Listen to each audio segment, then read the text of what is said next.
We are halfway through the NFL season of 2025, and we're going to review these rookie picks from 2025 as well. Some are playing good, some not so much. We're going to grade them on instant impact value in these first 8 weeks. At 32, hope you guys are ready. Let's start with Josh Simmons, the Ohio State offensive tackle. In this draft, he had injury history. He weighed 317 and stood 6'5". And guys, currently, I want to hear your grades right now. He's the left tackle for the Chiefs. I'm going to start with Metro. Metro, what is your grade on this man? Yeah, Josh Simmons, he's been kind of banged up lately, so we haven't got to see him for the full extent of the season. But, 71.2 pass blocking grade via PFF, only has given up one sack. They're actually playing as we're recording this, so we don't have the updated for this game included. But I think he's playing mostly well. I wouldn't say he's been bad, but I wouldn't say he's necessarily been this all-worldly, freakish monster at tackle. So given the fact they drafted him to be a starter, he's played for the most part like a starter. There have been some things, kind of subtly happening behind the scenes with Josh Simmons. I don't know the full details, but once he gets back and return to form, I would give this one last pick of the first round. I'll give it a good old B minus. Yeah, I'm right there with you. He is not playing bad. He's having, to me, the normal bumps and bruises that a first round tackle usually has when he's thrown into the fire. So I'm going to give him a C plus because I think he has more in his body. But to your point, he's been banged up and it's a lot going on there. But this is a good player who has a ton of upside, hence why he was picked as the last first round pick. Very nice, gentlemen. I'm going to give this grade a B plus, very high, but this is my reasoning. He was hurt in the draft process. We knew he was going to be hurt. And the tackles in this year's draft are just nowhere near the guy level like Josh Simmons. I think they got an absolute value, and it's going to work long term. We're only 8 weeks in. I'm looking forward to the future. B plus for me, and then some awesome grades here from the other gentlemen as well. 31, we have Jahad Campbell and the Philadelphia Eagles. He was drafted out of Alabama, and he is a linebacker. If y'all remember, per usual, the Eagles sit on their hands, and they don't do that. They call and try to trade up, but typically the guy they want always falls to them. Campbell, an excellent player without a doubt, but guys, what are your grades in this first 8 weeks? I'll throw it to Metro per usual again.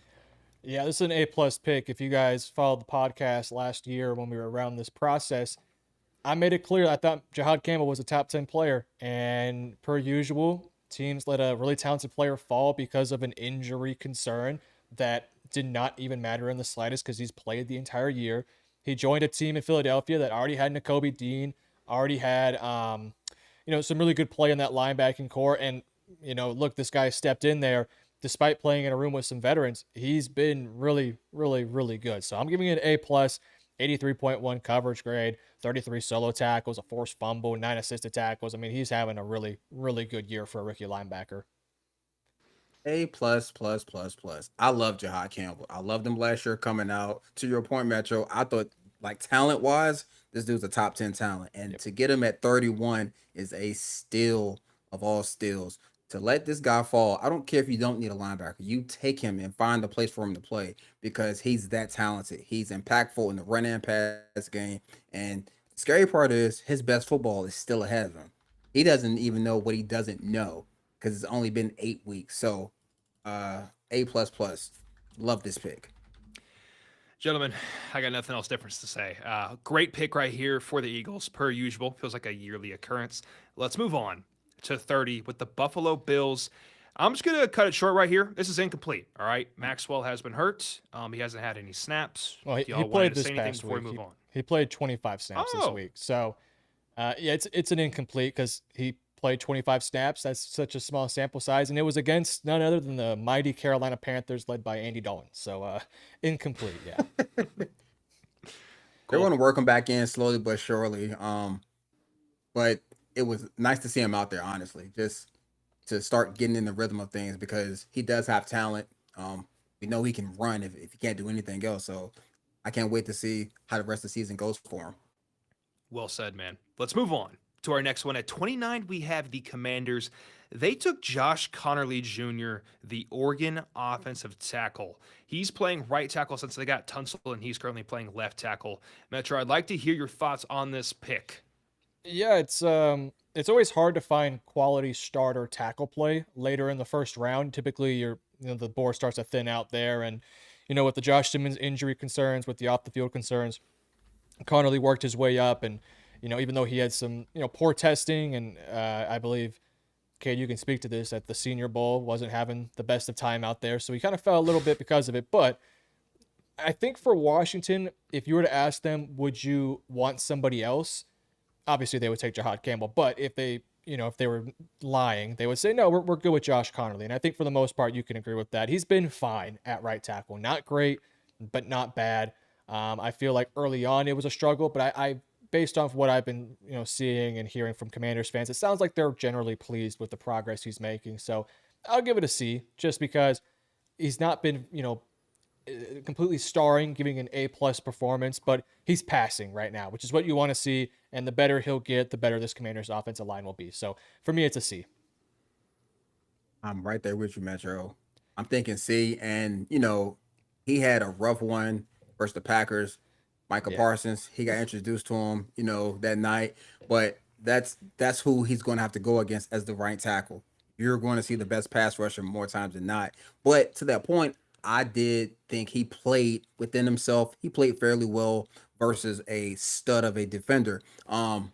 He will continue to have his growing pains the rest of this year, but the talent is there. I think, to your point, for the value and with the concerns of Josh Simmons, I think it was the safest pick in terms of getting a tackle for your young quarterback. Um, so yeah, I think a C is the highest I can go. And like again, he's not playing terrible. To me, he's having a relatively normal rookie year in terms of bumps and bruises. Completely be Ross. I'm gonna go C+ for him. He's an athlete who's 6'4".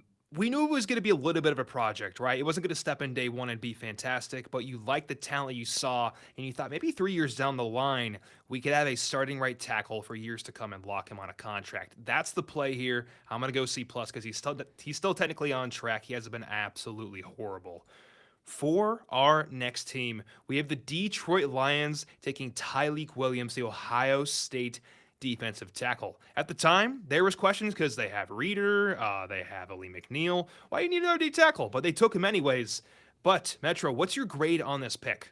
Yeah, you never really doubt the Detroit Lions because they've been really successful in the draft the past few years. So, when this pick happened, of course, you really don't question it. But, admittedly speaking, I don't think they've gotten everything that they've wanted from him, because they brought him in to be a dominant run stuffer. And, so far this year, I don't think he's been horrendous against the run or anything like that. I think he can swallow up gaps, and I think he's very capable and stuff like that. And there has been some pass rush nuance that has been improved for him, but as a run stuffer, I still think he leaves a little bit to be desired, which is what you drafted him to be. So, given the intent of drafting him to be a run stuffer and him not performing up to that level, I would probably go with a C- to a D+. I'll say C- to be a little bit nicer to him. I think there's room for growth there, but I don't think he's failed. I don't think he's been horrendous, but I also don't think he's been what they drafted him to be. But again, I trust the Lions. They're a good drafting team, so clearly they're going to continue to develop and stick with this guy. Yeah. As a former Packer, I don't like the Lions. I respect them. Don't like them. Fair enough. Love Dan Campbell. Don't like the Lions. Okay, so let's put that out there.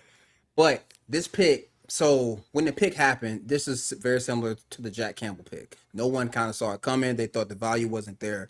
And I still don't think the value was there because, to Metro's point, they're not getting what they signed up for right now. So I can't go any higher than a D+ because again, he's not playing like terrible, but he's not controlling the middle of the field the way they want it. And it's not like they wanted anything more. They wanted to secure the middle of their defense, and he's been very inconsistent in that regard.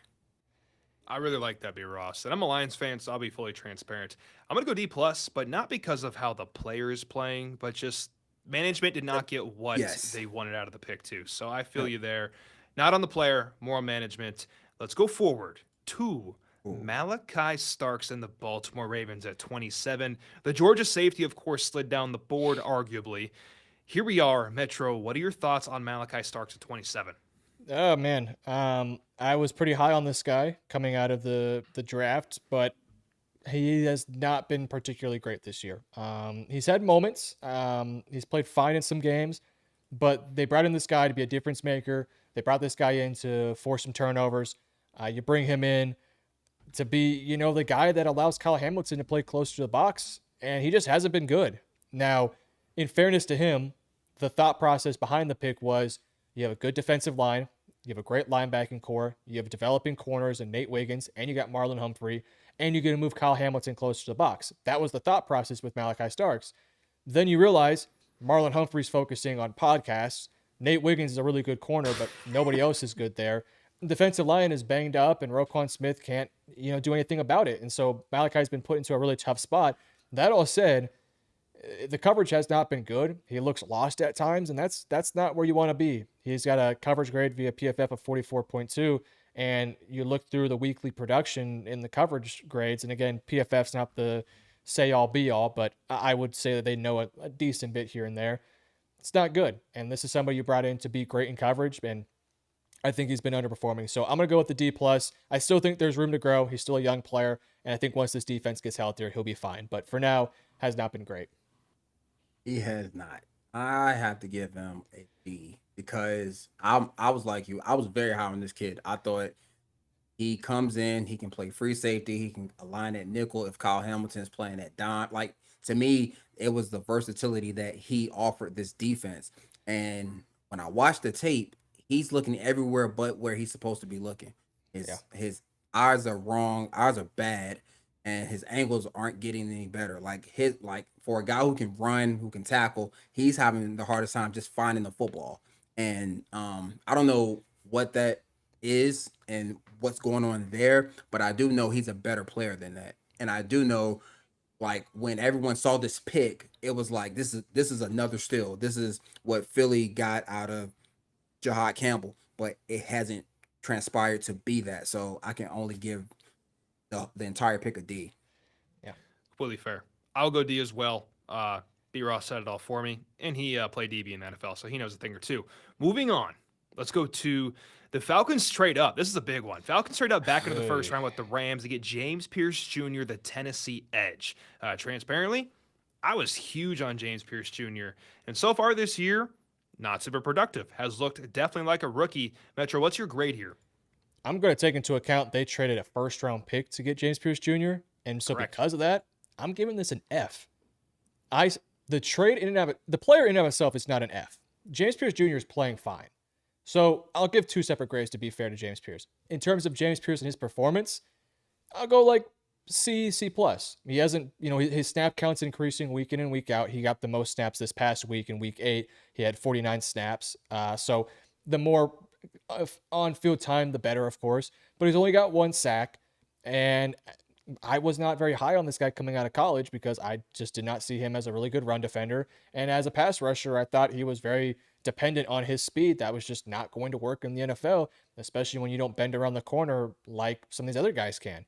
That's why I was so high on Mike Green, and that one hasn't worked out because his play strength's really bad. So, yeah, I just have not really seen what I wanted. So as a player, C+.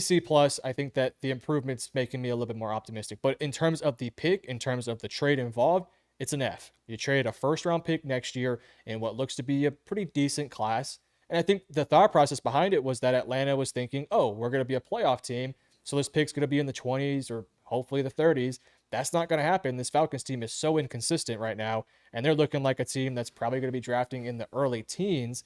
And you did that for a player that so far this year has not been terribly impactful. So the trade, F-. The player, C, I'll say a solid C. I'm with you again, man. Like the trade again, what we talked about before. I don't like you shouldn't trade up for this guy because if that was the case, you would have traded up earlier and just got him, or Yes. you would have took him with your first pick. So to trade back into the first round and give up so much capital, it like just strategically in building the team, it didn't make sense. So I'm with you. Like the trade itself is terrible. It's an F. It was an F regardless of who they picked. Yep. Because you gave up a first round pick. So you gave up potential talent to add to your team for a guy that you probably could have got in the second round. Just being blatantly honest, right? But the player, it was so he was fast, he was twitchy. He wasn't really flexible when bending the edge, and Yes. he was inconsistent in going speed to power. So how was he going to win? That was my question. How is he going to win versus NFL tackles week in and week out, down in and down out? So I think he has it in his body, but he has to learn how to win as a pass rusher. You don't trade up in the first round for a guy who still has so much developing to do, because the fact that he played the most snaps this week tells you that he wasn't ready. And if he wasn't ready, you don't trade up and give up that capital for a guy that wasn't ready. If anything, you just take the best player on your board that you may or may not need, and you keep it pushing, and then you draft this guy later. Then no one cares about the pick. Then it's just, oh, he's just developing as a second round pick. That's okay. But when you trade up and you give away capital for a first round pick that is working his way into the rotation, that's unacceptable. So the player, C, organization, F. I mimic Y'all's grades pretty strongly. I think James Pierce Jr. has a ton of talent, but we knew he wasn't just going to roll in immediately and be like, he's 243, right? He's got to learn a little bit how to play with these big dogs in the NFL. Yep. So I mimic Y'all's grades. Let's go forward. And this is going to be the most fun one of the entire video. So lock in, fellas. 25. The New York Giants trade into the first round to get Jackson Dart. Metro smiling. My and I can favorite tell player. you what, I his love this favorite guy. player, Ole Miss quarterback, 6'2", 223. Oh, I know people hate talking about Shador Sanders, but at the time, we all thought this should be Shador because everyone thought he was about the second best passer in the class. Let's not pretend we didn't think that. Let's just be honest with ourselves. Jackson Dart goes to the Giants, and it's a risky move, right? Brian's on his last leg as a coach here, and they trade up into the first round and take a shot on this kid. Ballsy, might I say, but Yeah. it is working. It is absolutely working. Is he Jaden Daniels level? No, but he is playing good football and giving this team some hope week in and week out. So I'd love to hear y'all's thoughts. Metro is the biggest Jackson Dart guy, so you go ahead, buddy. Yeah, I'm the biggest Dart guy. For reference, I had him out of my top 100 in the draft, and so when he was taken in the first round, I was appalled. And and frankly, I still kind of question why you had to trade up to take the guy. That all said, at least they didn't give up a first for him. At least you got him for what was it, a second round pick or something like that. I wasn't high on Dart because I think there's some limitations to Lane Kiffin's system, and it felt like he was a one read guy. Something underneath or some sort of deep shot. And the amount of times that he threw the ball into triple, quadruple coverage down the field to Trey Harris made me question the pick. Now, I want to make this very clear.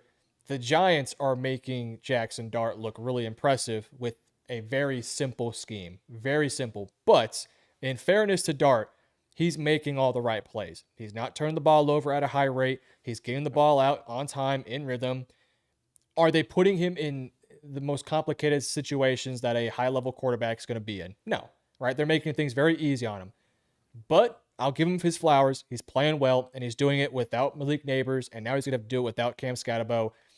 He's brought some swagger and some energy to this team. I still question if he can fully translate to a high-level quarterback, but I think for now, he's given some energy and some swagger to the Giants. So I'm going to give this one a B+, because at the bare minimum, you got a quarterback that has some energy, and he's clearly Brian Dable's guy. Brian Dable freaking loves this guy. So I'm going to give him a B+.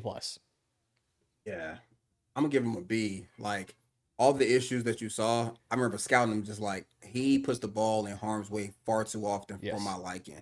The Florida game. And yeah, oh my God. Terrible. So with that, I was with you. Like, I would have took him in the fourth round, been good with him, let him develop. He has shown better, but to your point, the Giants play to his strength. They don't push the ball downfield a ton. They run his play action. It's moving the pocket. It's allowing him to run. Yeah. Because he was always capable, but in that offense with Lane, that's not what the quarterbacks do usually, right? But he's playing with swag. He's playing with confidence. He still isn't the most prolific passer in terms of just natural arm talent. He does have some touch, but his superpower is the fact that he's tough and he throws with anticipation. Because if he doesn't throw with anticipation, then that's where we'll see Jackson Dart of Ole Miss, like bad Jackson Dart. So the fact that he's able to play on time and in rhythm is showing well right now. I will be interested to see how it looks with Malik Neighbors, because high volume receivers demand the ball and like your offense just looks different. Like it's easy now because you get to just spread around and no one's really complaining about the ball. It's just hey, everyone's getting when it's a real dude and he wants 20 targets, he's going to get his 20 targets. So how does that look and like how does he handle that will be more intriguing. But the trade up, this is who you trade up and get. If you go trade up, you go get a dude who's going to impact your team immediately. Go get a Like quarterback. they knew they were going to play this kid this year. That was the plan. No matter what Russ did, unless Russ came on and they were sitting at 6-1, he was going to play. Yeah. That was never a concern. That's why they took him. That's why they traded back in the first round to get him, so that one, no one can steal him and then just pocket him and hold him. So I like the pick. I like that they didn't give up a lot of value to go get him. So B for everybody. B for everybody. Guys, when you talk about the trade, they gave away 2 third-round picks the year of 2025 and the year of 2026 to get back into the first round. Hell of a trade, in my opinion. You talk about the player, he's got 12 touchdowns overall and 3 interceptions, playing really good for a rookie with no alpha wide receiver. And then the Giants are 2-6. Can't do much about that. They got a hard-ass schedule. But there is life in this franchise. And for that, I have to go A. Dable got his guy, and he put everything on the line for it, and I can do nothing but absolutely respect that. And he did it responsibly, too. Keyword responsibly. I'm going to go A. Love the grades. Let's move on to our next player, who's going to be, at 24, we have the Vikings, who took Donovan Jackson, the Ohio State guard. Metro, what are your thoughts and grades on this instant impact from Donovan Jackson? Yeah, he's been fine. He hasn't been bad. This has been a weird Vikings offensive line where the injuries have really derailed this unit, because coming into the season, it was thought of to be, you got Will Fries, you added Kelly to the middle, you have Darisaw, you feel good about your right tackle, and then Donovan Jackson, sort of that plug and play guy at left guard. He has all these injuries around him, and he has an injury himself where he missed 4, 5, and 6 weeks 4, 5, and 6, and so it's been kind of tough. He's been put into a scenario where he hasn't been able to have the full guys around him to the full extent, which is unfortunate. But I think we've seen the highs and lows. Week 1, I thought he played well. Week 2, not so much. Then he had the injury. Then since then, he's just been fine. Guard's not really a flashy position. And so when you take one in round 1, you just want a guy that's good and capable. And I would say so far, Donovan Jackson's been just that. I don't know if he's like this road grader, run blocker like a Quentin Nelson. I don't know if he's this super dominant pass protector like Zach Martin was for many years, but he's just fine. He's just reliable, solid. And I don't think the Vikings are too mad about this pick because he'll just play better. So he is who we thought he was coming out of college, which was just a reliable and good offensive lineman. So for me, I'll give it a B-. He's not a game changer, but he's fine. Yeah, I actually like this pick for them and what their plans look to be in terms of the quarterback and the rest of the O-line. I thought this was a plug and play starter who would get better as the year goes on and as his career goes on. I think he's going to be just a really good guard. Probably never going to be all pro, maybe a couple Pro Bowls here and there, but I'm just talking about reliable, tough, physical, and he knows how to play within himself. So, with that, I'm going to give him a B. Like, of course, he has his rough spots. Just that's the norm for any rookie, especially on the O line, because those guys are bigger, they're faster, they're stronger, and then some weeks they are meaner just for no reason. They had a bad week at home, who knows? But guys are just different in that interior, and I think he's done a pretty good job of just handling himself. So a B. Echoing Yale's grades, I'll go B as well. No further analysis. Yale did a great job. Next pick, we'll probably have some controversy, so I do want to hear it. 23, we have Matthew Golden of the Packers. They took him. This draft was in Green Bay, of course. Super exciting pick at the time. So far this year, he's been a rookie. He's had some games where he's had like 84 yards. Besides that, he's been a little bit quiet here and there. He's making strides. But what are y'all's current thoughts on Matthew Golden? Yeah, I came into the season thinking that he was going to be the safety blanket of Jordan Love in terms of the past few years, Love has had good receivers, but he hasn't had a guy he can consistently rely on to create separation, catch the football, do all the nice things or do all the good things consistently, right? Because Christian Watson, he's just availability questions because of all the injuries. Romeo Dobbs, Good deep threat. Can he win in the intermediate? Jaden Reed, injury, stuff like that. So, and drops have been an issue for all these guys. So when they brought in Matthew Golden, I kind of thought he was going to be the lead guy. So far this year, he's been good. He's been fine. 253 yards in the season, no touchdowns, but 21 catches on 26 targets. He catches everything. Frankly, the safety blanket for this team has actually been Tucker Kraft. So that addition to the offense has really been nice. And look, I think they feel good about Matthew Golden. This year, he's probably going to finish the year off with, I don't know, 600, maybe 650, 700 receiving yards. And then next year, the further the chemistry goes with Jordan Love, the better he's going to be. I think this is a pick that's going to pay dividends down the road. He'll be good this year. He'll be good in the playoffs. And then next year, he's going to really take that big step forward. So for me, good pick. I'm going to give it a B+. Actually, I'll go A-, actually. Yeah, I love this pick because it added another dynamic of speed to this offense. But I knew he was going to have his rough moments just being in this offense and being around so many other weapons. But Matt does a good job of trying to get him the ball in space, trying to get him the ball on the move. But the issue lies with Matthew is he's not strong yet. So he has to get stronger playing through contact and like understanding the physicality of the game on the perimeter is real. Like guys, if guys know you can run, to stop you from running, they're going to hit you. They're going to beat up on you. Like anytime you go over the middle, you're going to get a little bump, going to get a little nudge. So like he's learning how to handle that physicality. I think what he's good at, he's really good at. He can take the top off the defense, stretch them vertically. So his best football is definitely way ahead of him. But I think for what he is right now, I think it was a great pick. Just off the fact that they wanted to add more speed, they got more speed. They want to add it short hands, they got short hands. So with that, I'm gonna give this pick a B+. I like it. And we got a Packers true right here. So love the analysis. I'm going to go B. I think he's been really good. He's a rookie, guys. He's working his way in his offense with so many weapons, and Kraft has emerged, like you mentioned, Metro, and that'll take some targets away. So love what I'm seeing in Matthew Golden on his way to getting better and better every single week. 22, we have the Chargers who took Amarian Hampton, the North Carolina running back. Metro, what were your thoughts on this pick instant impact score as of today? I liked the pick. I thought there was some bigger needs defensively they could have addressed, but when the thought process for the team was we have Rashawn Slater, we have Joe Alt, we have Mekhi Becton, we have Najee Harris. Let's build around this run game. Let's run the football. Then we can balance play action off of it, take some shots down the field. Unfortunately, the team has collapsed with injuries. Najee Harris had the fireworks thing. Then I don't know what his injury was, but he's out for the season. Rashawn Slater out for the year. Joe Alt's been out for most of the season. And now Amarian Hampton has been on IR since, I think, October 5th. So the sample size is small, but we've seen what we've wanted to see. I don't know if he's this creative playmaker like an Ashton Genty can be, like a Saquon, Jonathan Taylor, Bijan. He's not really like that. But what he is a reliable, downhill, physical runner with the football that, man, if you give him some space, he's going to make multiple yards out of it.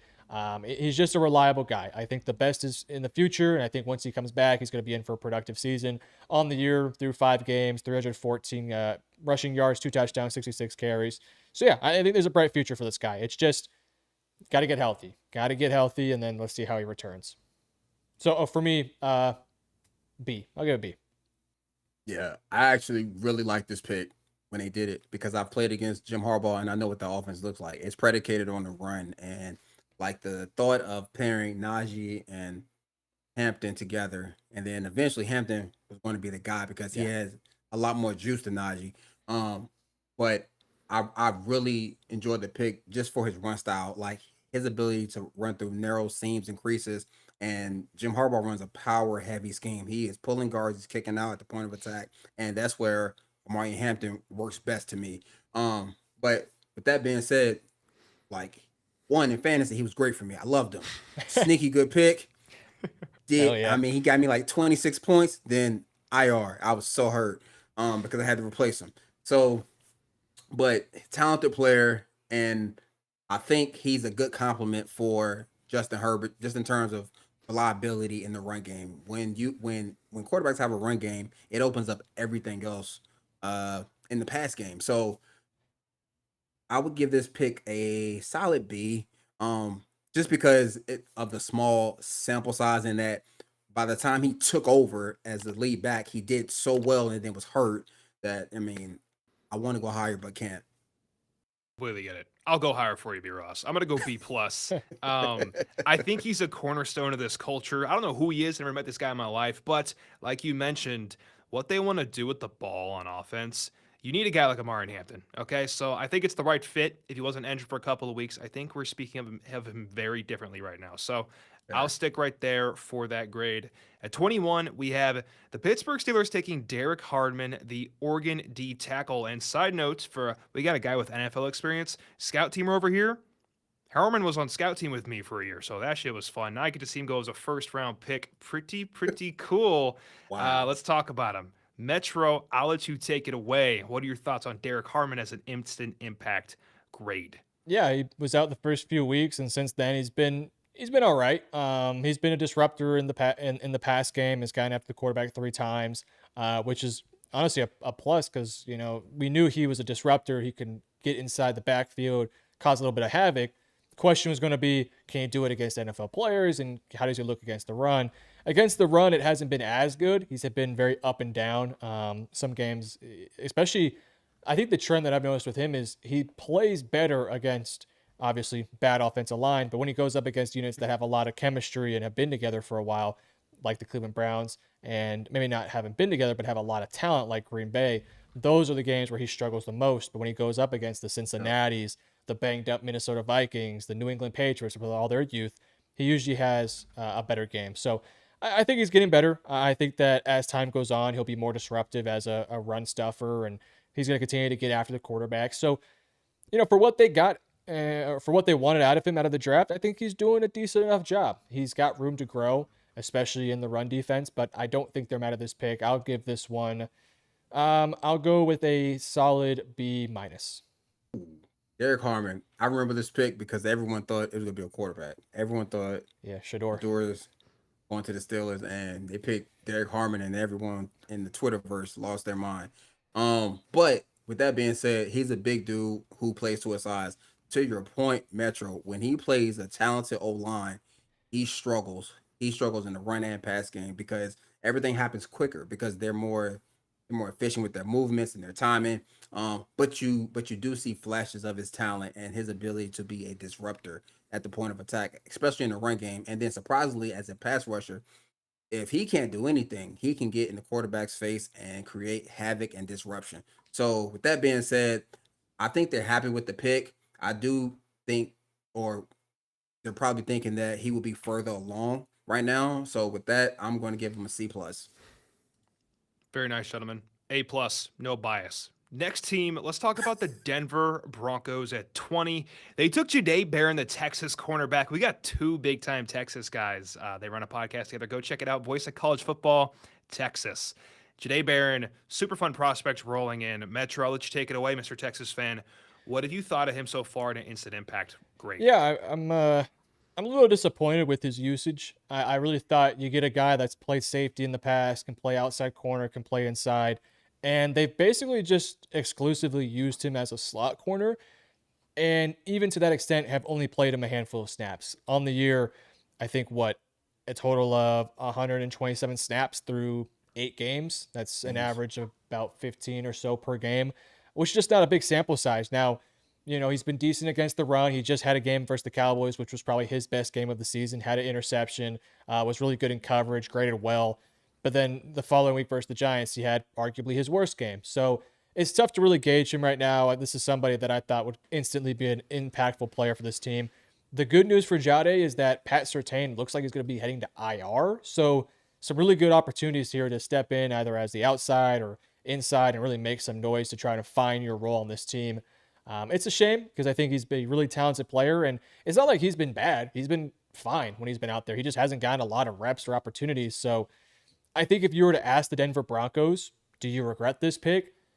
I think they might say yes because I think they've realized Jaquan McMillan and Riley Moss are fine football players, and you kind of just You know, you took Jade Barron with the thought process of replacing McMillan, but McMillan's been fine this year. So kind of tough. I think he's a good player. I think he'll find a role for this team eventually, just not so far. Again, with the injury to Pat Surtain, it opens it up a little bit more for him. So for Jade, I'll go probably D plus. Although I'm a Texas fan, so I'm rooting for the guy.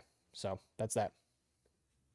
Yeah, I remember scouting this kid, and I saw him as a nickel safety, like a guy who should play safety, a guy who should play nickel. He can play outside, but when he can see the ball and make plays on the ball, like He's smart. that's where his power lies because he's instinctive, highly intelligent football player, and some of that gets lost at corner because you are on an island by yourself. So like I do question the usage and like what's going on like day to day to where he's not getting the reps that he should have gotten early on, but with injuries, he's going to get more and he's going to have his bumps and bruises because teams are going to figure out what he's good at, what he's not good at, and he's going to have to adapt. But I do think he has a lot of talent in his body, but I also think he should only play inside. Like to get the most out of who he is as a player, slot him in at nickel and let him deal because that's the hardest position to play on defense. Outside of maybe safety on certain teams, nickel is so hard because you have to tackle like a linebacker, cover like a corner. Yeah. You got to be able to play man coverage, zone coverage, blitz. Like you got to be able to do a multitude of things, which I think he can do. But the learning curve is going to pick up because he's going to play a lot more coming up. So I'm going to give the pick a C minus. Mainly because just the usage, just like I don't think it's been totally fair to him. And to your point, Metro, the guys in front of him have been playing good ball. So um, his best football is ahead of him, but it should be a nickel. Yeah, I agree. I'm gonna go C as in to be seen later because it's gonna take some time for to see what kind of player this guy is. We know he was good in college. We expect him to be good again in the NFL. Let's move on. Oh, guys, every time Oh I think yeah. we're done with the fun picks, we just get another one. God, we love the NFL draft. 19, the Tampa Bay Buccaneers select Emeka Egbuka, the Ohio State wide receiver. Guys, in this draft, he was regarded as the fourth best overall wide receiver by consensus. By consensus, I mean ESPN. No, Metro, they don't know. yap our ears off about Emeka. I'll be honest with you. When the pick happened, I questioned it. I was like, oh, you got Mike Evans, you get Chris Godwin. Why are you wasting a first on a receiver? Man, they are counting the lucky stars they got this guy because Mike Evans is out for the season and Chris Godwin has not been able to stay healthy. So now Emeka's turned into that receiver one for this team, and boy, he's been really freaking good for this team. Albeit the past few weeks hasn't been as productive, but I think he's been banged up. I believe he had a hamstring injury, I want to say he had. So Yep. those are always kind of tough. But regardless, though, he's on pace for over 1,000 yards. He's stepping into a big role for this team, and as long as Godwin's out, this is going to be the guy in the pass game. Of course, him and Bucky Irving when Bucky gets healthy. So, man, this is an A plus pick. I questioned it when it happened, but maybe they're fortune tellers because this pick has worked out for them. I love this pick because I saw what JSN, what like they are very similar in just how they run, how they play, Yeah, they are. movements, and like when I watched him at Ohio State, like he was just so reliable. He's just like again 7-Eleven always open, but he's not that fast. Doesn't matter. He's always open. How? Well, because he's a good football player, and that's what you see week in and week out. And like the lulls in his game are coming from that teams are just starting to game plan around him now. Early on, no one knew. It's kind of like, oh, he's a rookie. Let's just go cover him.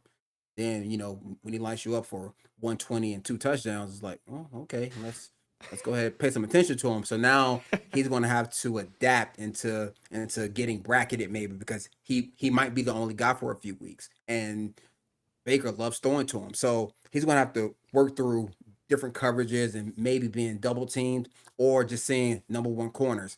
So love the pick though. I think for the value at 19 to get a player who's this good this early, it's a steal. I'm giving it an A. Voicing that as well. A plus for me. He's been phenomenal. No reason to give him less than an A, at least for me personally. 18, let's talk about the Seattle Seahawks. They got Gray Zabel, the North Dakota State offensive guard. Metro, open it up, brother. What do you think about Gray Zabel? Yeah, I mean, look, his PFF grades are not flashy, but again, it's the same conversation with Donovan Jackson. He's starting, He's playing good, hasn't given up a sack this year. It's a guard. The numbers for rookies are never going to be flashy. That's the exact case here for Gray Zabel. The Seahawks needed a guy up the middle who can give them some consistency and bring a physical element to their offensive line, and Zabel has done just that. The biggest thing for the Seahawks team is their tackles have been really healthy this year. Cross and Abraham Lucas, keeping those guys up has been the big thing. Now the interior is improving. Now they just got to get a replacement for that right guard because the dude they have there is terrible. I think it's Abraham something. He is god awful at right guard. Sorry, Anthony Bradford. That's who it is. He's terrible. But LSU. well, that checks out. Gray Zabel, they are really good. He's a really good football player, and he's setting the tone for that offensive line. So I'll give it a B plus. So I went to school at Youngstown State, North Dakota State rivalry. But I love O linemen from that school because they're going to be tough, they're going to be smart, and they're going to be physical at the very least. And then when you throw in a guy like Zabel, who's explosive, knows how to use his hands, he can multi-line in a pinch. Like he gives you versatility. But for how he's playing right now, he's actually not playing bad. Like those PFF grades are very. We'll talk about it in a different video. I'll go in how those grades work later. But he's a good football player who knows how to again play within himself. And he's strong as all hell. Like he has some just good old North Dakota strength to him that guys aren't used to, and he's a smart football player. He knows how to use his hands. He knows how to, and he's a better athlete than most guys think because he does have a history playing tackle, which means he knows how to play in space just a little bit. But I like the pick. I think he helps ensure the interior of that O line, and I'm giving the pick a B plus. I like it, guys. I'm right there with you. I'm going to go B. Like you guys said, grown man strength plus good hand placement equals a good offensive guard. B for me. Next, we have the Mm. Cincinnati Bengals at 17. Shamar Stewart. This was the talk of the town when the combine rolled around. This guy's 6'5, 267. Freakish combine. Had a big time vertical, big time broad, ran fast as hell. He was fun to watch. And the player, everybody was wondering when he was going to go off the board. Metro, what are your thoughts right now? The Bengals are a mess of a franchise. This is a guy who did not have a training camp. He did not have the offseason programs. Why? Because the team didn't want to pay him. And they didn't, well, they wanted to pay him, but they didn't want to get that language out of the contract that, try to steal this man's money if the man messes up. And I don't blame Shamar Stewart. He did the right thing. The Bengals are trying to screw this man over. Regardless, though, look, he's only played 4 games, week 1 and week 2, then week 7 and week 8, and he hasn't played very well. But again, he's a developmental guy that did not get an entire offseason with the team. So how much do you put on him? Not a lot. I put most of this on the Bengals for setting him up to fail, frankly. And in addition to that, he's getting a number of reps out there, but not playing very well. He played bad versus the Jets. Armand Membu, Olufashanu did a really good job there. Pittsburgh, he had an okay game versus Pittsburgh, and he had an okay game versus Cleveland, but has not been very productive this year. I put this blame on the Bengals. He is just really being put into a tough spot here to try and be the number one guy with Trey Hendrickson, in and out of the lineup with injuries and things like that. I'm going to give this an F minus for the front office and their handling of this player. For the player himself, I'll go D plus. Yeah. Yeah, I'm right there with you. Like so, okay, this is your guy full of potential. High ceiling, low floor. He can fall anywhere in between. And when you talk about an organization like Cincinnati that really doesn't even have a real scouting department, um, and they don't, and they're cheap. This is Fair. what you get. Like Yeah, fair. you get an explosive athlete who has all the physical tools and doesn't get time in the offseason, doesn't get training camp, and then they throw him in there with like it is very hard to play without the right tools. And right now he does not have the right tools. It's like going to build a house with no tool belt. That's what it looks like right now for him. And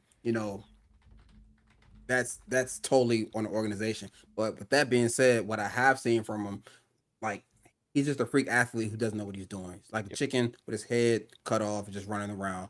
He's going to play hard. He's going to look the part, but the production and the just consistency isn't going to be there yet. So I'm with you, Metro. F for the organization, and D plus for the player because it's, I mean, who knows at this point? I like your house analogy. I got one more. They bought a Lamborghini and they put 87 octane in the car, right? Like it's just you want to develop this guy, and they just the Bengals are proving time and time again. Well, they're probably not going to get over the hump until they sort some shit out in the front office. So the negative 4,000 F minus for the front office per usual, and then let's call it I don't know C minus on Shamar. I don't think it's on him whatsoever. Let's go on to 16. We got Walter Nolan going to the Cardinals, the Ole Miss deep tackle.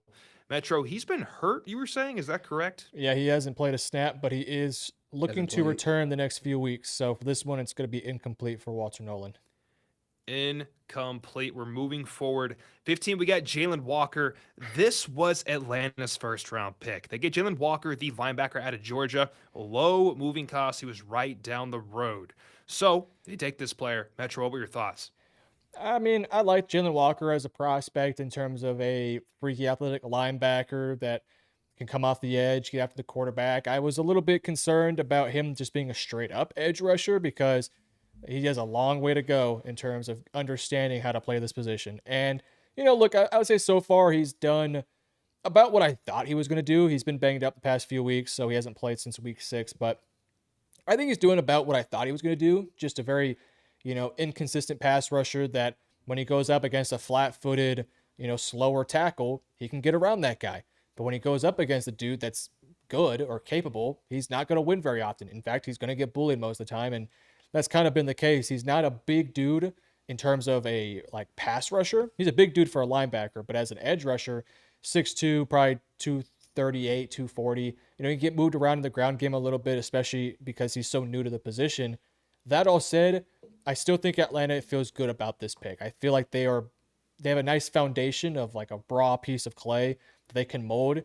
And once they get everything out of him, they're going to feel good. For now, the pick hasn't fully worked out because he hasn't been a major contributor, but down the road, I think there's a path where this pick can look really good. So for now, I'll give it a C+, but I think down the road, they'll feel pretty good about this pick. Great job. That's like spot on. No, seriously, because like I like the prospect coming out because of his versatility. Now, with that is when you get to the NFL early on, you should only do one thing. Get good at one thing. And like as a pass rusher, I just didn't see how he was going to win on a consistent basis. He didn't know how to really use his hands. Yeah. Like he has Straight shorter speed. arms. So yeah, like it was just all speed to where I'm just like, all right, well, put him at will and let him run and chase. Like we've seen guys who can't find the ball be able to do that at a high level. I scouted Edgerrin Cooper. He was like that. Freaky. Like if he can't do anything, he can run and chase. And that's what I thought that the Falcons would do with Jalen Walker. Just give him a chance to be a really good athlete and a really good football player. Run and chase. But they're still trying to use him on the edge. Like he reminds me of a Harold Landry type, but Harold Landry only played edge. So he knew how to win in spite of having shorter arms and just all the physical limitations that he had being a shorter edge player. Jalen Walker has been moved around so much, he's never been given that one opportunity to actually learn how to do the job. So with that being said, I'm gonna give him a C. I think he has more in his body. I just think he has to settle in on one thing. Learn that first, and then maybe move to edge, or maybe just add him in a package where he's blitzing more or he's rushing more. But to line him up on edge every down, I think that's absurd right now. See here as well, gentlemen. He's got a ton of talent, and Atlanta will continue to find ways how to use him properly. May just take longer than we expected as we're 8 weeks in. Let's move on to 14. We got the Indianapolis Colts getting Tyler Warren, the second tight end off the board out of Penn State. Oh boy, Metro, take it God. away. What do you want to say? This guy is everything and more of what this team wanted and honestly needed. He is incredible for what he's been asked to do. And what I love about Indianapolis is they're not trying to recreate the wheel. They saw what Penn State did.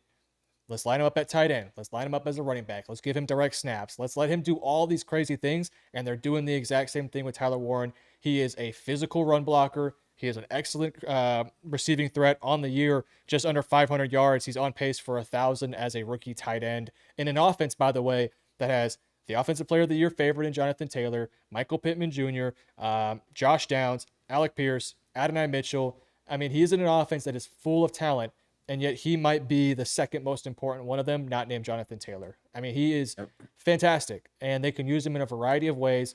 It baffles my brain that Ben Johnson would go with Colston Loveland. I do not understand that decision at all. I questioned it during the draft because I was not a Colston Loveland fan. In fact, not gonna lie, I was anti-Colston Loveland, not a big fan of him, but I was very pro Tyler Warren, and his spot for the Colts just is chef's kiss. He's been incredible, A++. Yeah, I like as a Packers fan, I was happy. We don't have to see this dude twice a year because I'm like Coast 11. Oh, take him. Go ahead. Yeah. Does not worry me. No. Tyler Warren is a dog. Like the fact that you can do just about he can do anything on the field offensively that he wants. And the fact, to your point, Metro, they allow him to do that. They didn't say, oh no, you're only gonna put your hand down and be a move type. No. You're gonna take some snaps, you're gonna run the ball, you might throw it a couple times. Like keep the same creativity because he can handle it. He's proven that he can handle it at a high clip. Not to mention, he's a hell of a route runner, sure hands. He's physical at the point of attack. He's physical as a run blocker. Like he has very little flaws in his games, which means top 10 talent. At least that's what I thought. I mean, I didn't scout for a long time, but I know a little bit. There's nothing Colston Loveland does better than Tyler Warren. Nothing. Zero. And like, film is subjective. Kiss my ass. Tyler Warren was the best tight end in that draft class. And thankfully, Chicago said, no, we don't want it. Yeah. Like, I'm so happy in hindsight because it paid off for the Colts. And as a Packers fan, we don't have to see them for another 3 years. Cool. That's perfect. That's fine. We see him once every 3 or 4 years. I'm good with that because this is an A+ pick through and through because he fits the mold of that team, of that city. Like he's a perfect Indy guy. Yes, he is. Perfect. Shout out Ryan Poles for taking him there. Would you say something, Metro? I cut you off, sir. No, you're good. I was just saying, shout out Ryan Poles for taking that player.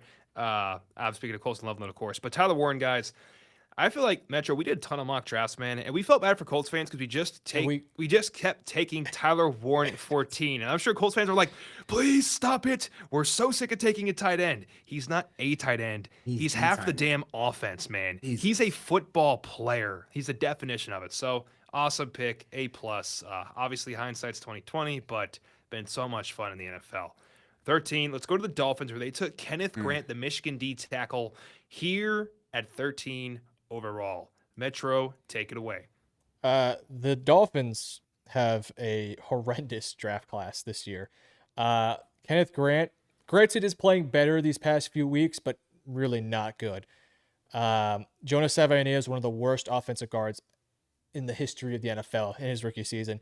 And then they didn't have a pick till round 5. They took Jordan Phillips, Jason Marshall, Dante Trader. Ollie Gordon, actually, good pick up there. Good pick. Our guy Quinn Ewers might be a future starter for the Dolphins. That's going to probably determine whether it's a good draft or not, but they flopped. The whole thought process in this draft in their first 2 picks was, let's get more physical, let's get more nasty. Well, you got more physical, but you also got a lot dumber. Jonas Savaiinaea is a horrendous pass protector. And then Kenneth Grant, man, look, he's been better the past few weeks. In fact, he's been a lot better the past few weeks as a run defender. That said, the start of the season was unbelievably terrible. I mean, he was a turnstile as a run stuffer, and he's basically a nothing as a pass rusher right now. I mean, he has a sack on the season. Give him his flowers, but he's really not a go-to pass rusher. The thought for Kenneth Grant, he's a great athlete. He's explosive. He's strong.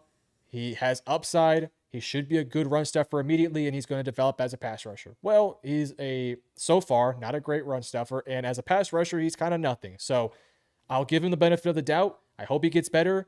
This pick kind of reminds me of Mozzie Smith, and as a Cowboys fan, Mozzie Smith is a comparison you do not want. So, by the way, I think it's his birthday today, so happy birthday, Kenneth Grant. But he's going to get he's going to get a D+ from me.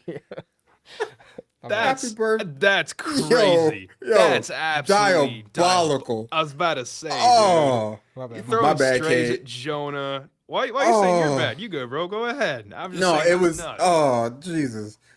Okay, let me get myself together. because I was not expecting a happy birthday. Take this D plus. Um, was not expecting that. Threw me off. Can't lie. Kind of Oh boy. gotta get my thoughts back. Okay, Kenneth Grant.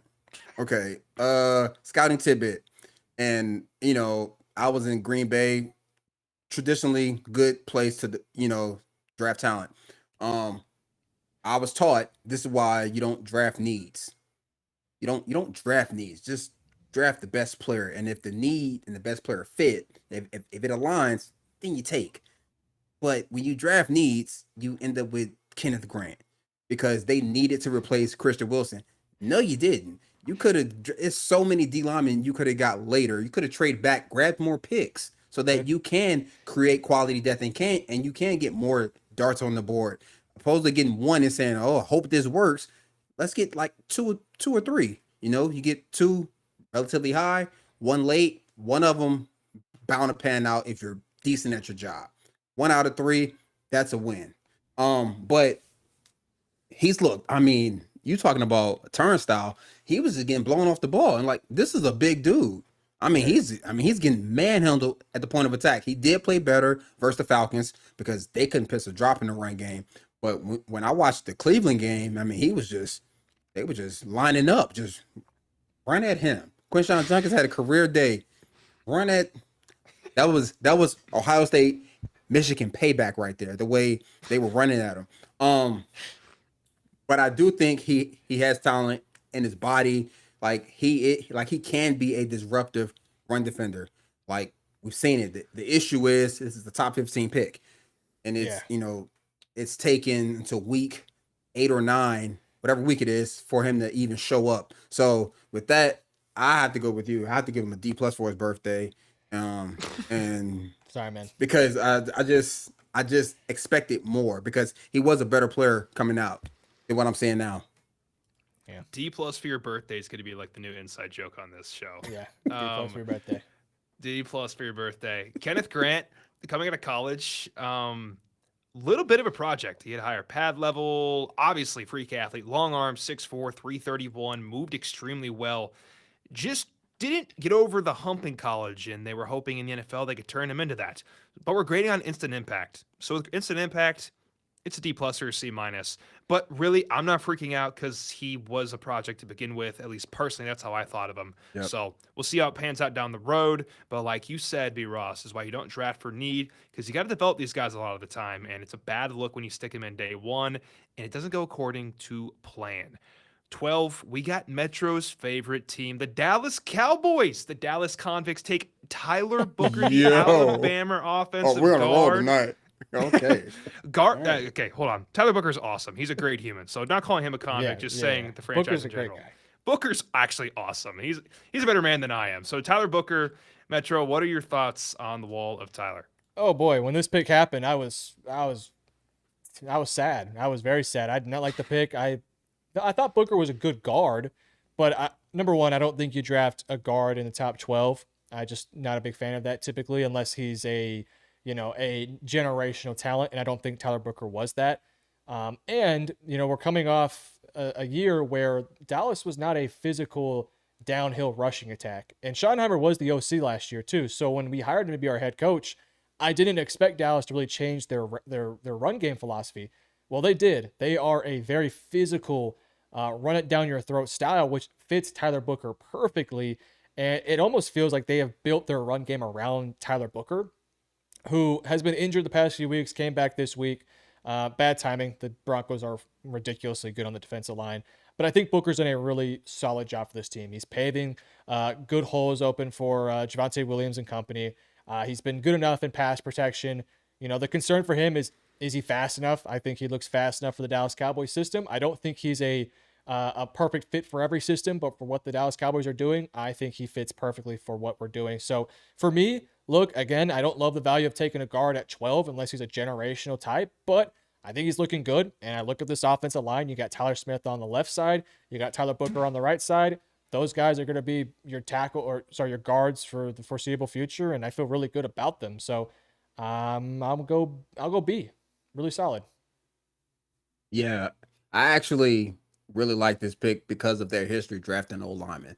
They are They're really really good. good at drafting no linemen, and like I know those guys over there, when they like a guy, they're gonna take him regardless. So, you know, That they however will. high he was on that board, he had to be touching the top of the line to where they said we're taking this guy at 12. That's probably why they took a guard because I'm with you. I'm not taking a guard at 12.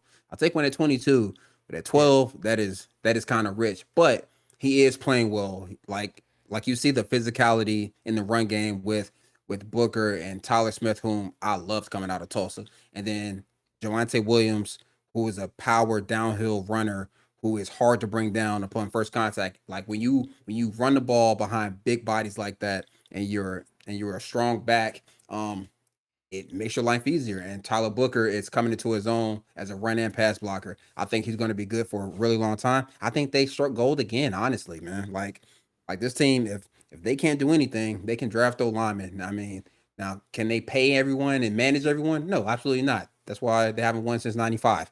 But but with that Ouch. being said, but with Stray.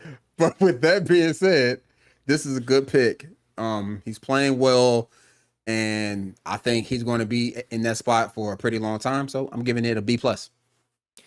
B plus from here too. I'm an O-line truther. When I see people get overdrafted, quote overdrafted in the draft, it fires me up, especially when they're guards and centers. So I like the pick. It was bold and it's turning out to work out. So even more flowers there to Dallas. 11, a team with an age-old rivalry against Dallas. We got the 49ers taking Michael Williams, the Georgia edge rusher. Metro, take it away. It's tough to grade him because with Nick Bosa not being there, it really dampens your thought process on Michael because the whole reason why you get Michael it could be a really good run defender. You pair him up to Nick Bosa, who's your go-to pass rusher. The hope was he would develop as a pass rusher over time, but now because of Nick Bosa being out, you're basically asking him to be your go-to pass rusher, and frankly, he's not even close to being that guy yet. He just does not have the bend, the nuance, any sort of reliable move he can go to right now. He doesn't have any of that. He's strong. He's got long arms. He's got the talent.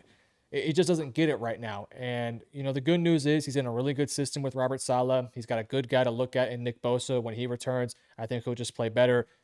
It's tough to grade him because, again, they need him to be better than what he is right now, which is a tough ask for Micah Williams. So I'll go with the C minus. I think he's been fine as a run defender, which is what we all thought he was going to be coming out of college. A good run defender immediately, developing pass rusher. And I think he's basically on track to become that. We'll see if he can develop a pass rush plan because right now he just doesn't have one. So it's tough, but he's getting playing time. He's a full-time starter. He's impacting the run game. But as a pass rusher, he's being asked to do a little too much, and he's just not ready for it. So I'll go with the C. With you, man. Like he has all the tools and traits, and like he has potential to be a really good pass rusher. He just doesn't know how to do it yet.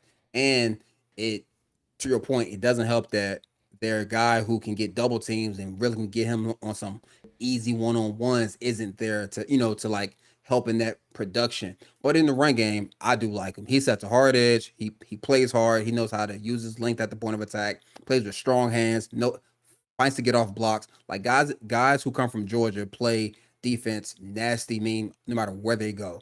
They play the game a certain way, and you see that in his game.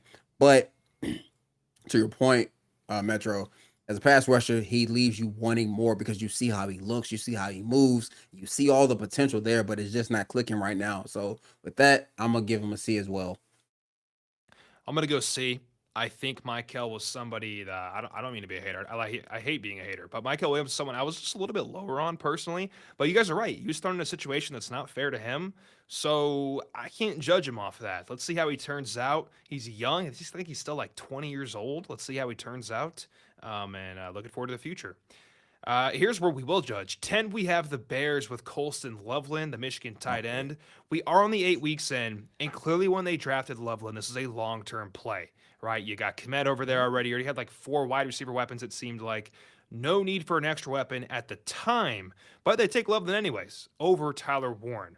Metro, take it away. I see you shaking your head already, so I'll let you just go. I never understood the Loveland pick. because you already had DJ Moore, you already had Roma Dunze, you took Luther Burden in the second round. I know you took that after this pick, but still, you still took the guy, which that pick hasn't really worked out either. And you had Cole Kmet already on the roster. And Cole Kmet's not a game changer, but he's a fine tight end. If you're going to go after a tight end in a top 10 pick, go after the guy that's the better player in Tyler Warren, the more complete guy. If you want a long, lengthy, athletic tight end that can win in the pass game, go get Terrence Ferguson in round 2. Why are we wasting a top 10 pick on Colston Loveland? This pick made no sense at the time. It makes no sense now, especially when you look at his usage. I mean, he barely played for the first several weeks. And, I don't think this is a guy that they wanted to sit down and let develop. This is a guy they needed, an impactful guy immediately.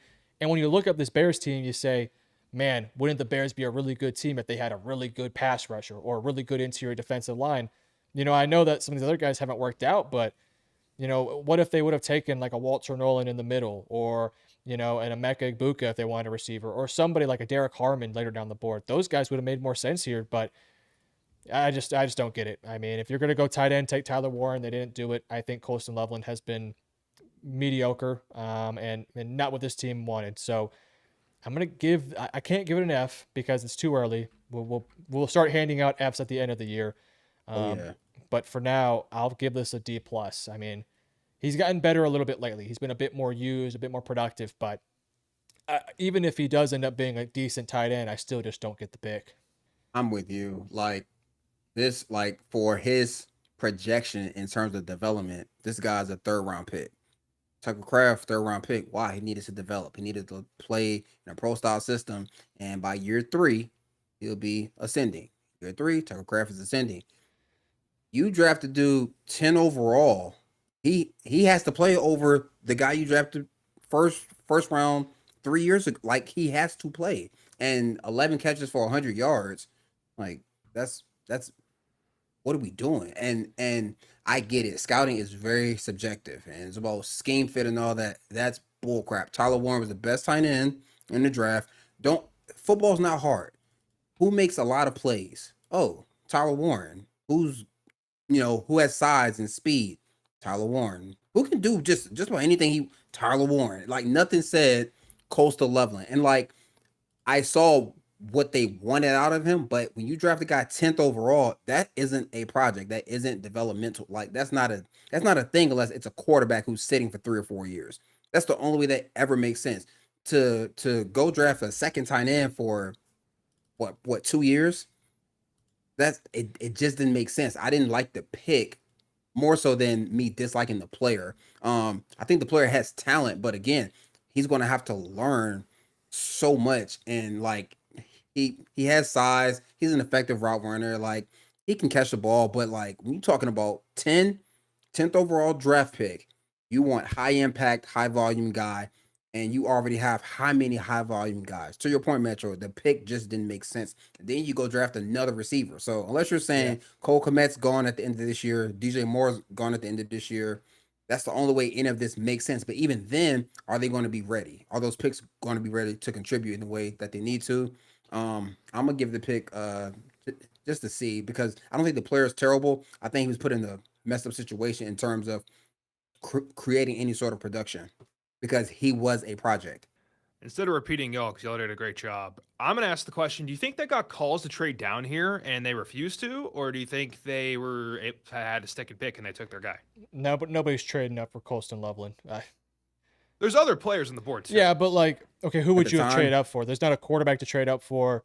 The only player that I think honestly worth trading up for at that point would have been Calvin Banks, Tyler Warren, maybe. But you're not trading up for a tight end.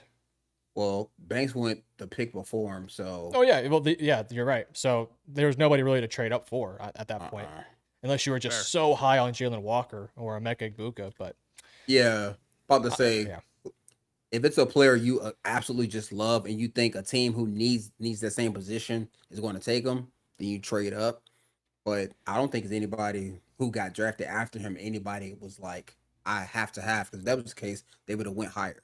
Yeah, I agree. Well said. Reason I ask is that after we do that exercise, it's pretty clear they just had to take their guy, and that's how we ended up here. If you could have traded back, you could have, and probably still have gotten Colson Loveland. But we've talked about Loveland enough.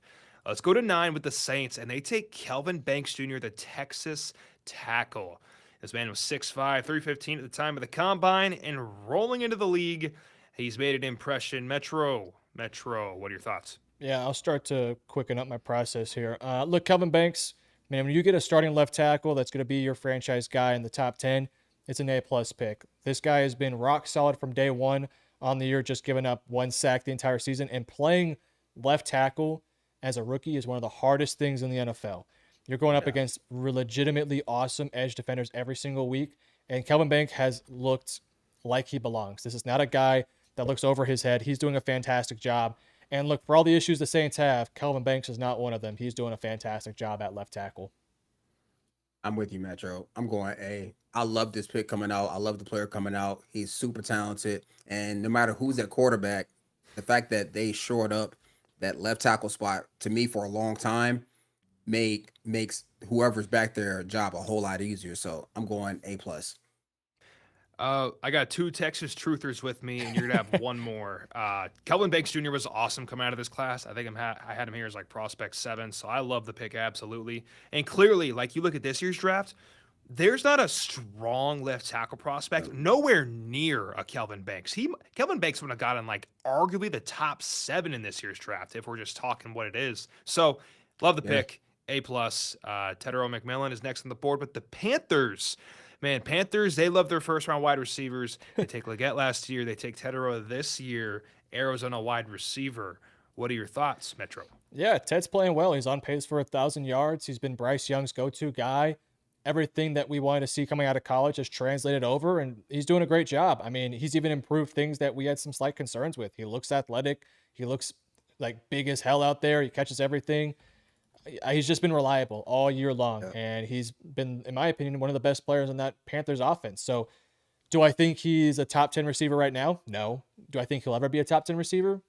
Probably not. I don't think so. But do I think he's going to be a really solid receiver 1 that the Panthers feel good about for the next several years? I think he's on track to be that guy. So for me, it gets a B plus out of me.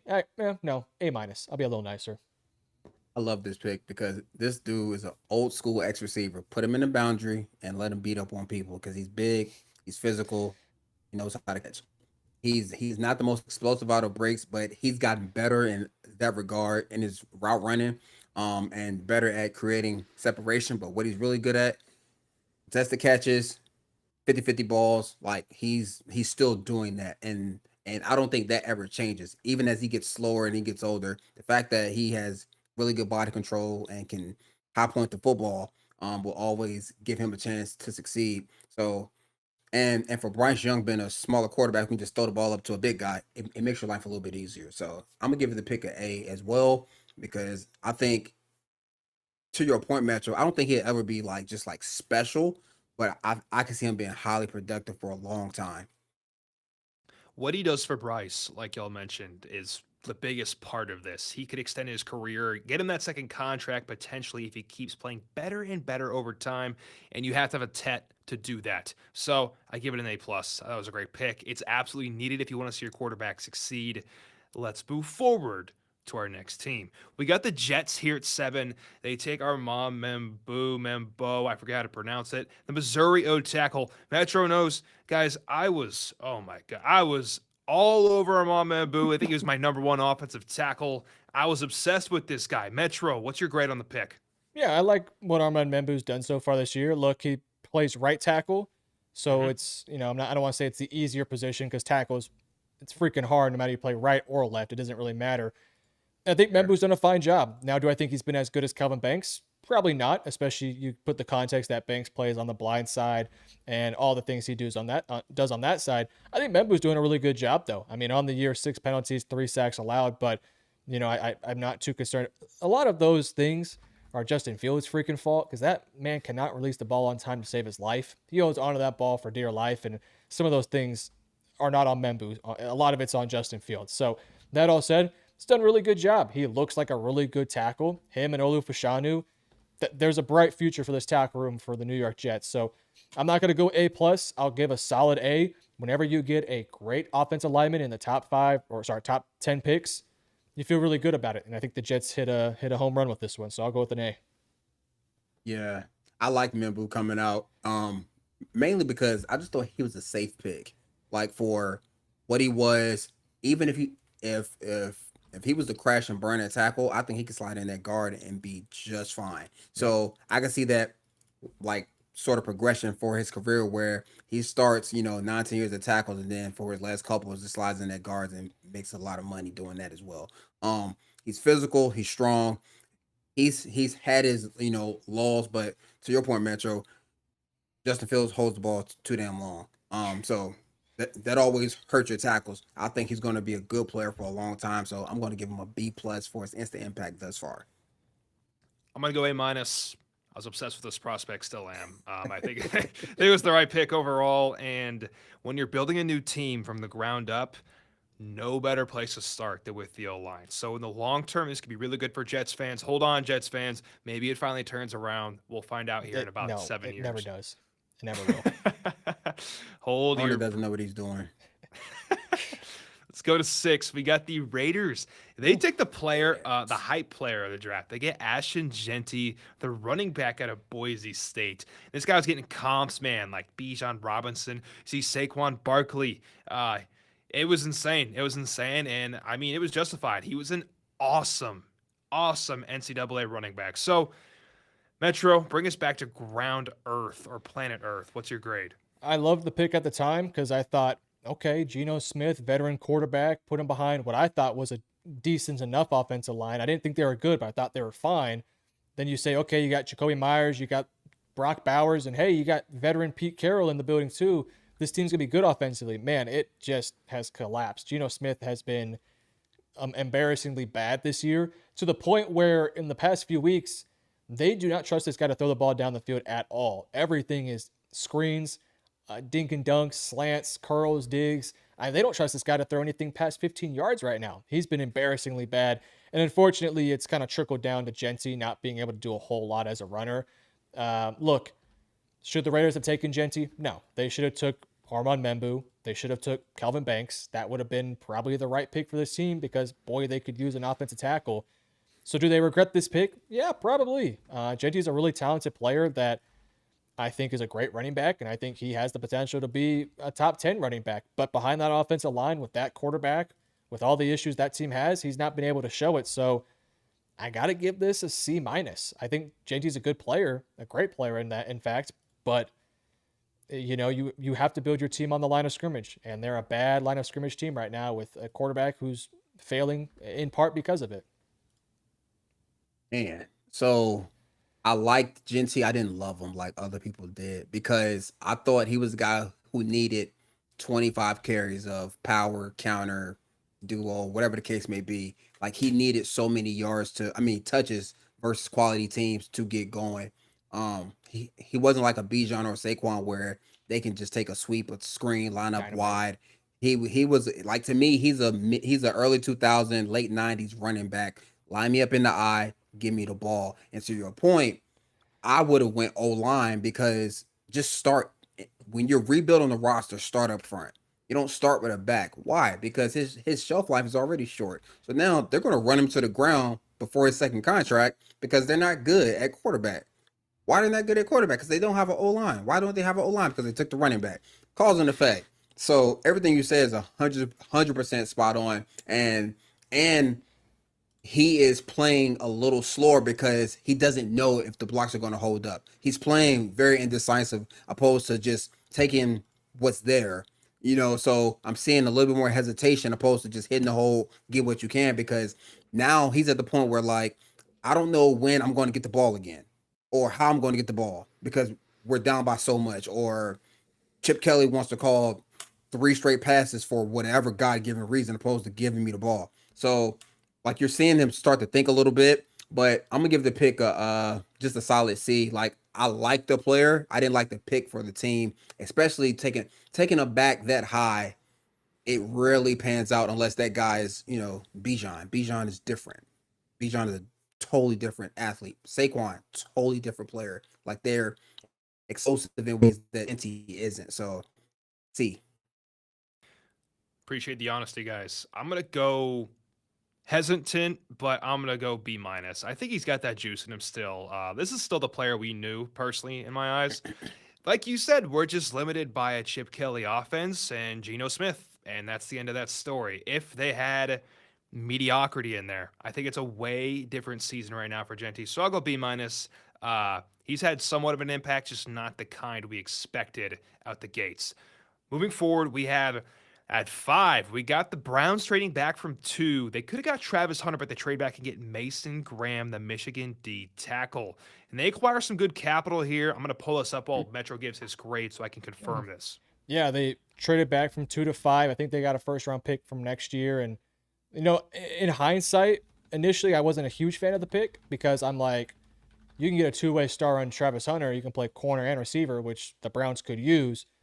But the more I've kind of thought about it, I actually kind of like what the Browns have done. You get an impactful guy on the defensive line to pair him up with Myles Garrett, and you get a first-round pick next year to where you can start to overhaul this offense. I think it's actually a worthwhile trade. And while Mason Graham hasn't lit the world on fire, I think he's looked fine. He looks like Mason Graham. He's very disruptive, can get after the quarterback a little bit. The numbers aren't there yet, but I think they will start to get there. I think this is going to be a guy that this year nothing flashes in terms of the numbers, but by next year, we're going to see him take that big step forward. He's been fine this year. Really, he's been fine. There's a nice level he can get to next year. The more he gets more confident and comfortable and stronger. And yeah, I think this is going to be a worthwhile pick. With the trade involved, I think the trade is good. I think the trade, B plus trade, player in and of himself, I'll also go with the B plus. Yeah. I actually really liked the pick because I thought that the Browns would ruin Travis Hunter. I did. I just It's fair enough. I've seen that team enough times just blow through talent, and I saw the same thing happening if Travis Hunter went to the Browns. They would have messed it up. So, but with that being said, Mason Graham is a really good football player. Like Yeah. he is good at what he's good at right now, which is scary because he's going to get better as a interior pass rusher. He's strong at the point of attack, knows how to handle double teams, plays with good leverage, good pad level. I like he has very little like real flaws in his game. Like it's some nuanced things as a D lineman that he will get better at, just in terms of understanding blocking schemes and just how guys in NFL play. But the talent is all there. And again, like you build your team up front. Like like this Cleveland defense will always be competitive because they have a good D line, because they have a good O line. Like they have veterans up front who can help him grow as well. So I like the pick.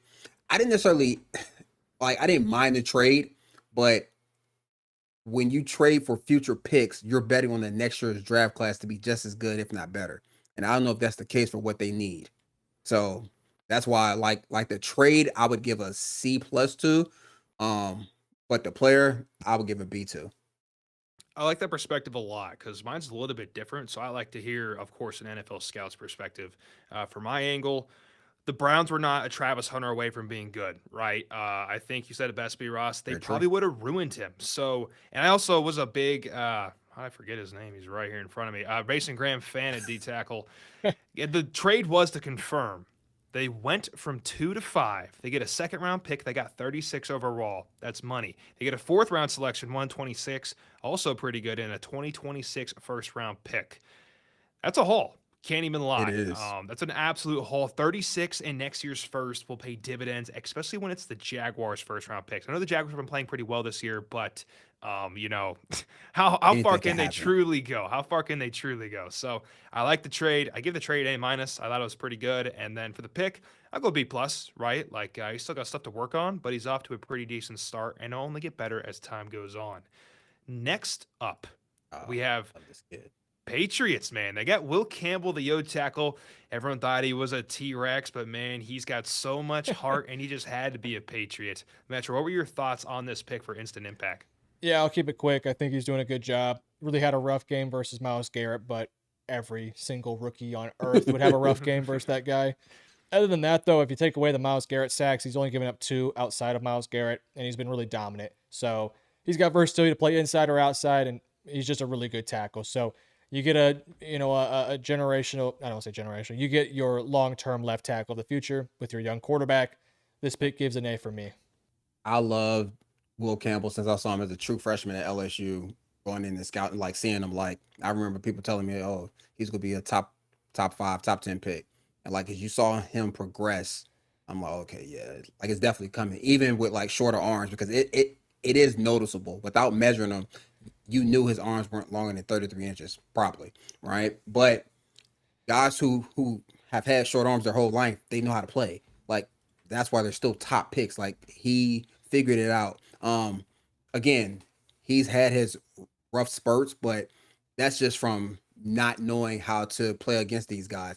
As he builds a plan on how to play against your Miles Garrett, your TJ Watts, your Will Max Crosby. Andersons, yeah, like once he learns how to play against those guys and he has film on them and just in terms of how they like to play him, he's going to be really good for a really long time. I think this is an A pick all day.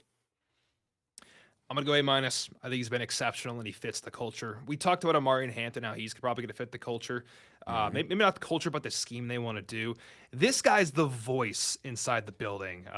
He's gonna change their franchise forever. So I love the pick. I'm gonna go A minus here as well. At 3, this was unconventional, but the correct pick, and it's good to see they made it. The Giants get Abdul Carter, Penn State edge. Reason I say unconventional because they have plenty of edges on this roster. B. Ross said himself, if you're drafting for need, you're doing it wrong, and this pick is just the definition of that because it was a great pick with Abdul Carter. Metro, thoughts? Yeah, he's been good. He's been really good. Not to say great against the run, but that's kind of what we expected. As a pass rusher, the sack numbers aren't there, but they're surely coming. He's good after the quarterback. He's putting a ton of pressure on the guys. It'll get there. I wouldn't be surprised if he finishes the year with like 4 or 5 sacks, and we're like, oh, he was terrible this year. You just didn't watch the games, man. He's been really good. By next year, he'll be a guy that gets close to 10 sacks, and he's going to be a really good pass rusher. He's going to be a really good pass rusher. Now, got to develop as a run defender. And, I think in hindsight, you could say, well, do the Giants really need another pass rusher, especially with Kayvon Thibodeau looking good, Dexter Lawrence, Brian Burns, especially Brian Burns having a really good year. Maybe you could have made the argument that they should have went with the offensive lineman. Sure, but I think you're also taking, not taking hindsight into account where we came into the draft, it was Abdul Carter, Travis Hunter as by far and away the best 2 players. Then Yeah. huge drop off, Mason Graham, Will Campbell, et cetera, et cetera. So Abdul Carter's been worth the pick. He's been really good for this team. I'll give it a B plus because the productivity hasn't quite been there. Right now, it's just, you know, rushing numbers, pressure rate, stuff like that. Once the Yep. sacks start to come into form, it'll be an A plus to an A pick. So for now, I'll give it a B plus. Love, love, love, love, love this pick for everything you said, Kate. Because we were when I was in Green Bay, Rashawn Gary was staring at us. He at 12 overall. We didn't need a pass rusher. We just paid Zadarius Smith and Preston Smith. Yeah. Just paid them big money. Like Bosa's gone. This you think he's the second best guy? You take him. Why? You can never have too many pass rushers. You can never have too many corners. You can have too many receivers. You can never have too many guys who can cover and guys who can affect the quarterback. This was the right pick. This was the only pick. This is the only thing that made sense. You go get the best player. He was arguably the best player in the draft. You can argue that up and down, right? Yeah. And the fact that he was sitting right there staring in your face, damn a need. You can address that later. Just go get better. Go get your team better. So you pair him with, so now he gets to learn from Kayvon Thibodeau, Brian Burns. Like that's who he's in a room with. He's only going to get better. And like the fact that they can roll him out slowly and not put him in bad situations. They can put him in packages where he's comfortable and kind of control his development. Granted, I know he wants to start and play more, but now he gets to ease himself into being a pro. He learns how to be a pro from 2 pros. Especially in New York. Like that's a whole different element in itself. So I think this was the right pick. I give this pick an A. And he's a hell of a player. Let's just put that out there. Yep. Hell yeah. I'm going to go A as well. You'll said everything I needed to say too. So let's go to pick number 2. Probably the most fun part of the draft, at least in my opinion. No one saw it coming, and if you did, you're lying. Jaguars trade up from 5 to 2 and get Travis Hunter and pay handsomely the Colorado wide receiver, cornerback, playmaker, period. They pay a good penny, but they get their guy without a doubt. They made a big press conference about it, and they are excited. Metro, what are your thoughts so far for instant impact? It's tough because we haven't really seen him be great at either, right? He's not a great receiver, but he's also not a great corner. So it's really tough to grade him in that context. With that said, I think it's all there. I think we've seen, everything look really good. When he's been tested in coverage, hasn't gotten exposed too often, been really solid. When he's been asked to be a playmaker on offense, he's done a really good job.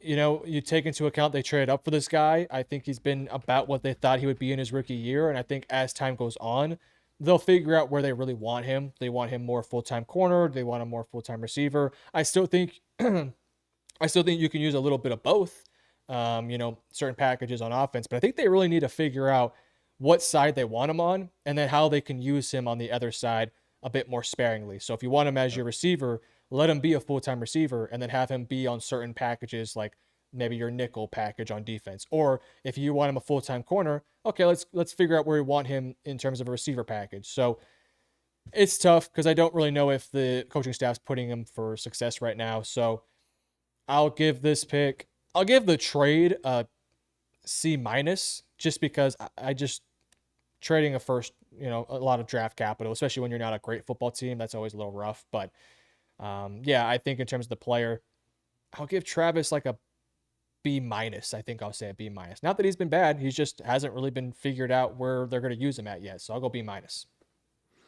Yeah. I thought like coming out, I thought he was a better corner than receiver, but I thought at receiver he could be a high impact guy as well. Like the guy's super talented, right?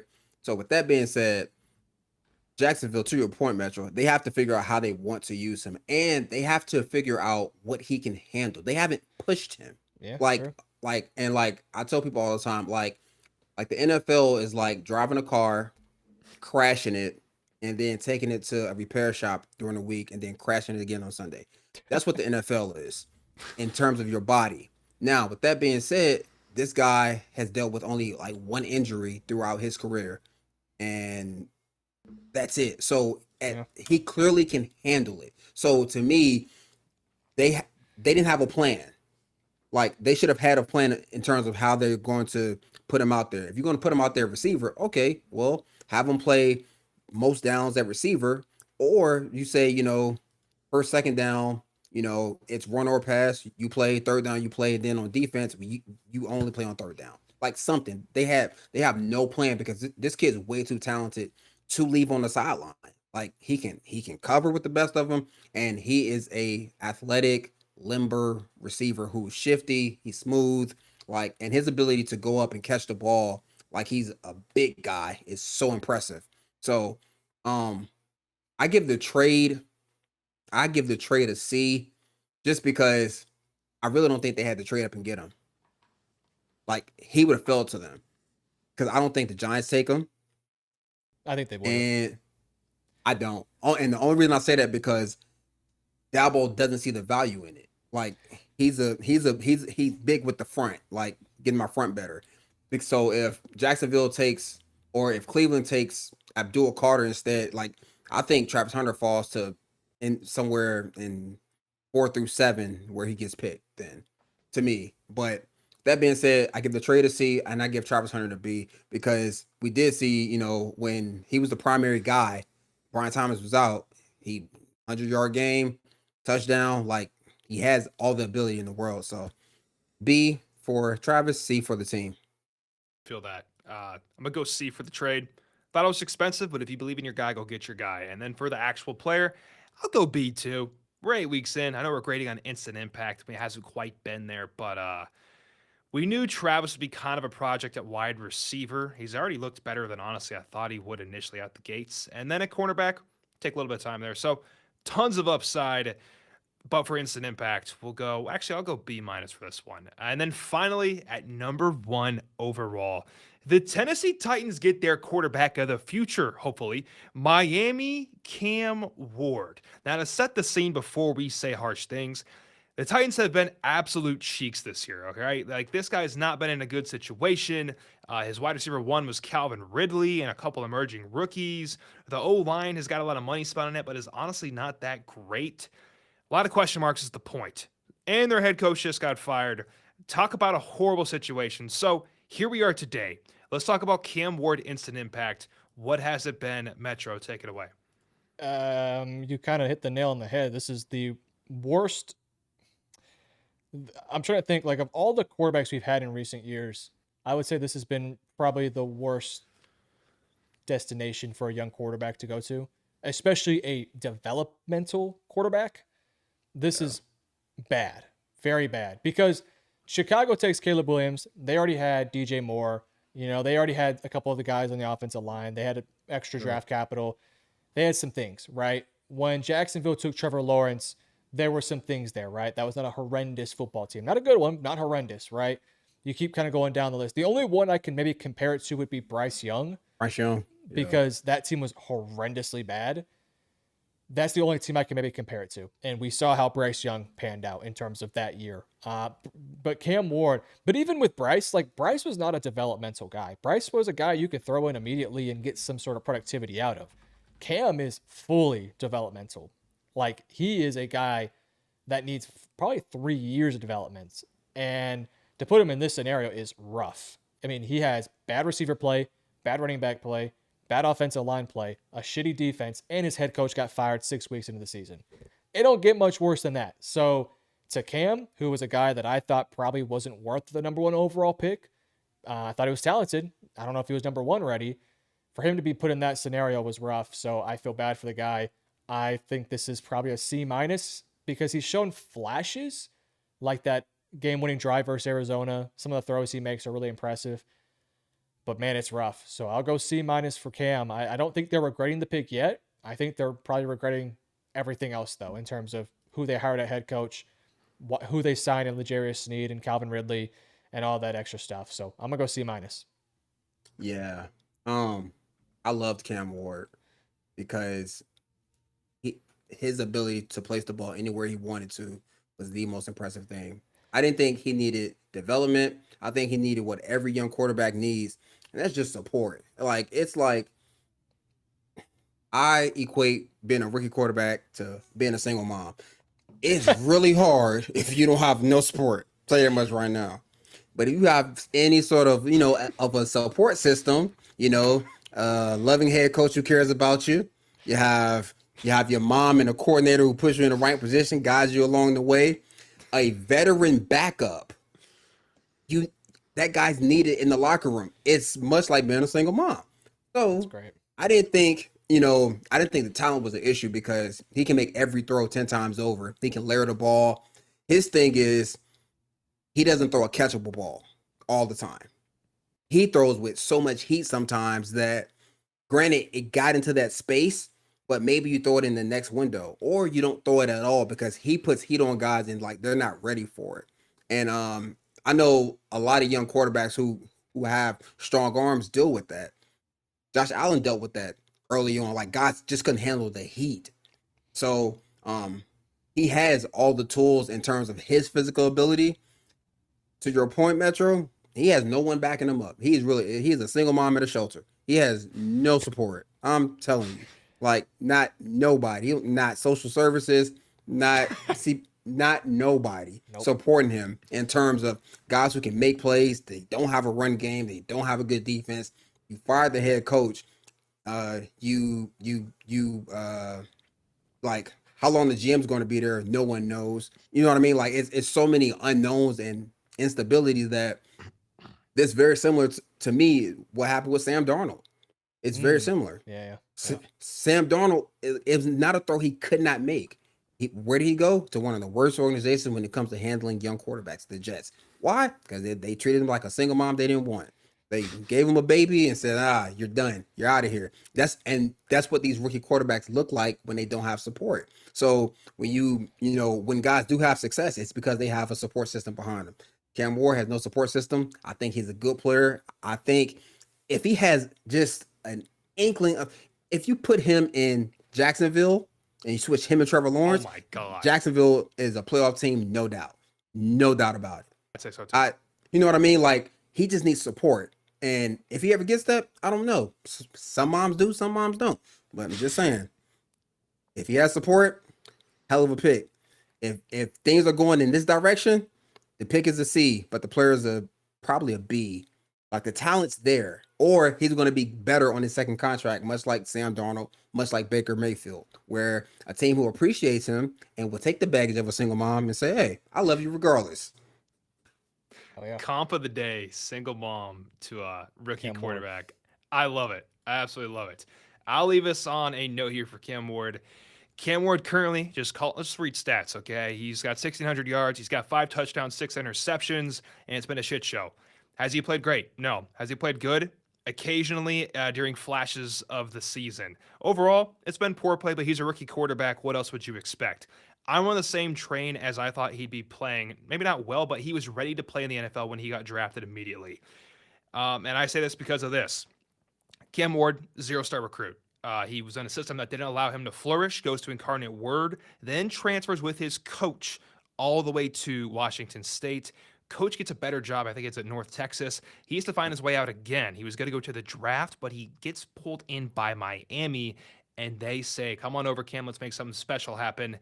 He's been proving people wrong since the day he started, and I think he will over time. If anybody's got that dog in him with a quarterback position, it's Cam Ward. So that's my final note. I'm not even going to get him a grade. I know he's going to succeed. Just where will it be? He's got the grit to go the distance.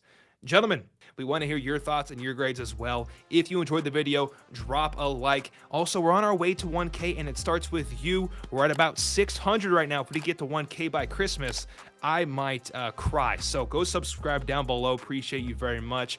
B. Ross, per usual, great guest. Thank you very much for having me on the show. We appreciate you, sir. Oh, always, sir. And then Metro, get us out of here, sir. Thank you guys for watching. Hit that like and subscribe button. Peace out, guys.